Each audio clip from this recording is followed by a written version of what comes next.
after a while, it's like, so how are the kids? And you've got an oil change scheduled for Tuesday. Okay. And that's like the extent of it. So you really, you sometimes need a little bit of help to have that intentional communication, to go to that next level as a couple.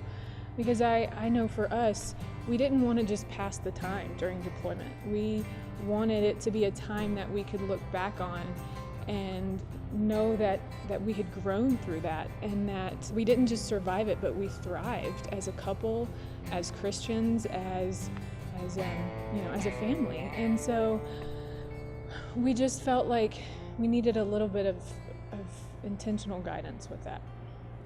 We really thought that if we could be in the same place at the same time, that was sort of the idea behind coming up with a way to both be reading the same thing, both be praying the same prayers, both be studying the same passages, that it was something that we could talk about when we did have communication, that it was a given topic that we could be thinking about and coming up with ideas for topics of conversation. Because sometimes, as much as you miss each other, you really do struggle to have a good, meaningful conversation.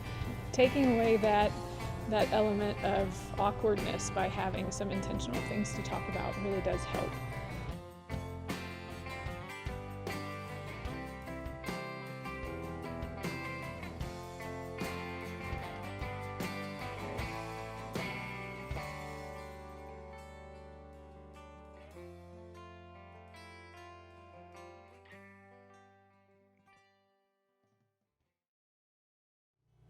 We grew so much during that time, and I'm very grateful for it, as odd as that sounds, knowing that he was killed. But I'm very grateful for that time that we had, because we did grow a lot as a couple during those 6 months of deployment.